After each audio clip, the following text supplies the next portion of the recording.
स्वामी समर्थ म्हणतात, बाळा अजून ऐक, कारण जे सांगायचं आहे ते शब्दांपेक्षा मोठं आहे.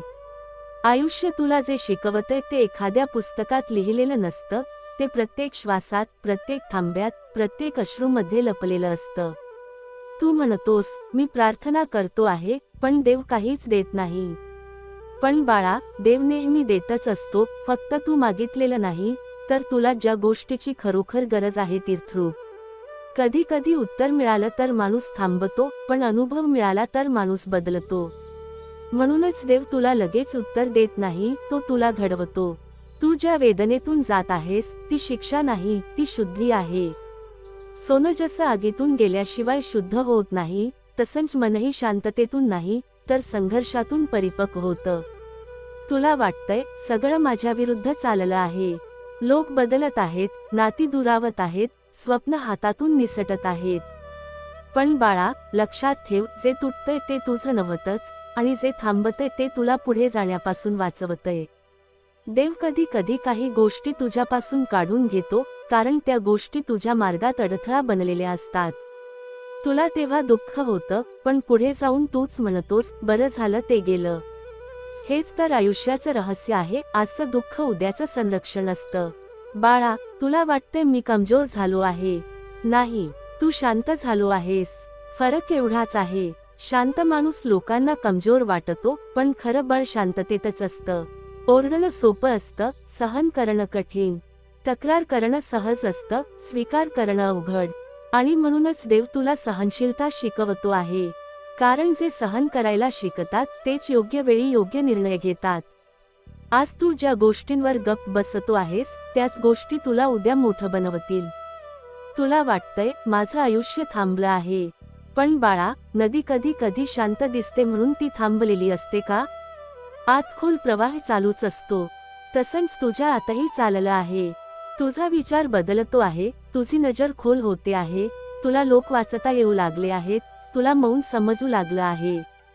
हे बदल आरशात दिसत नाहीत, पण आयुष्याच्या निर्णयात दिसतात. आज जर देव तुला सगळं दिलं असतं, तर कदाचित तू गर्विष्ठ झालास असतास.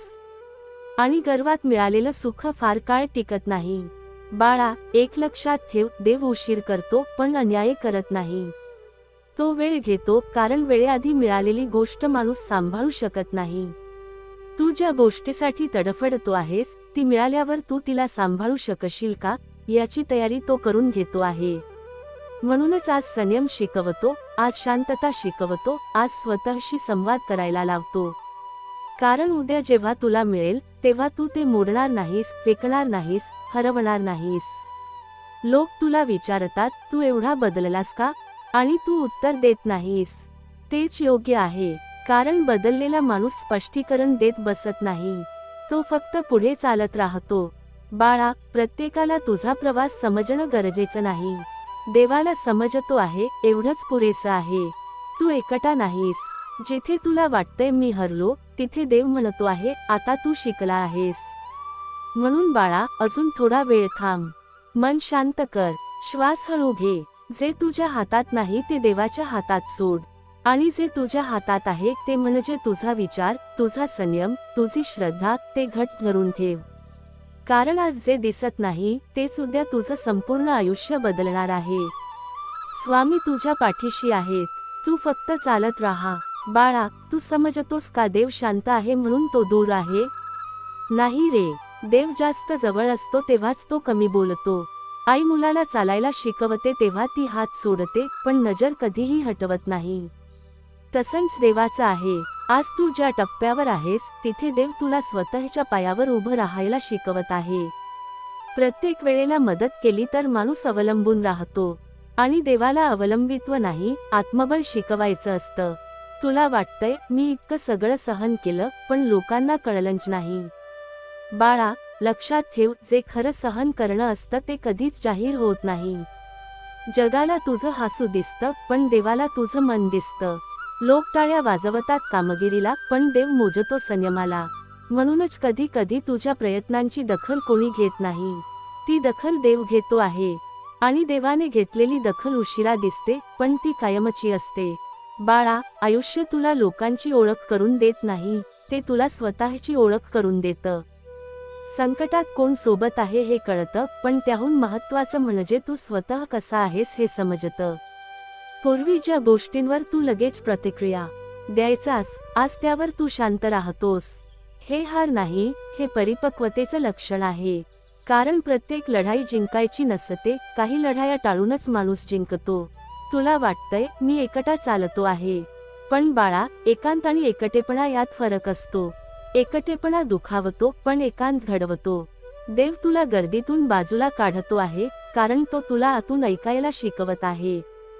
गोंगाटात आत्मा बोलत नाही, शांततेतच खरी दिशा मिळते. म्हणूनच तुझ्या आयुष्यात शांतता वाढली आहे, जरी परिस्थिती अजून शांत नसेल.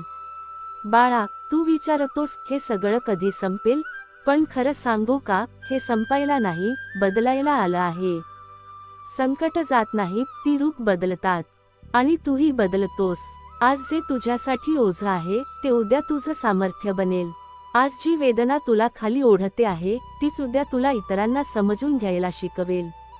देव तुझ्या दुःखातून तुझं हृदय मोठं करतो आहे. लोक म्हणतात, सहन करायचं म्हणजे दुर्बलता.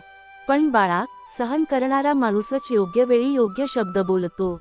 जो सगळं बोलून टाकतो, तो स्वतःलाच उघडं पाडतो. तू जे मौन पाळतो आहेस, ते भीतीतून नाही, ते समजुतीतून आहे. आणि समजूत ही देवाची देणगी असते. बाळा, लक्षात ठेव, तू जिथे अडखळलास, तिथेच देवाने तुला थांबवलं, कारण पुढचा वळण धोकादायक होतं. तू जे हरवलंस असं तुला वाटतंय, ते खरं तर वाचलं आहे.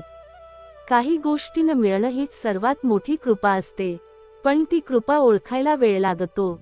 आता एक गोष्ट लक्षात ठेव, देव तुझ्याकडून परिपूर्णता अपेक्षित ठेवत नाही, तो प्रामाणिकपणा पाहतो. तू पडतोस, उठतोस, पुन्हा चालतोस, हेच त्याला हवं असतं. श्रद्धा म्हणजे कधीही न पडणं नाही, पडूनही देवावर विश्वास ठेवणं म्हणजे श्रद्धा. म्हणून बाळा, स्वतःवर कठोर होऊ नकोस. तू तुझ्या क्षमतेपेक्षा जास्त करत आहेस.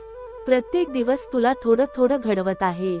आणि जेव्हा तुला वाटेल आता काहीच उरलं नाही, तेव्हाच देव म्हणेल, आता तू तयार आहेस. स्वामी तुझ्या सोबत आहेत. तुला दिसो न दिसो, पण प्रत्येक पावलावर त्यांची कृपा आहे.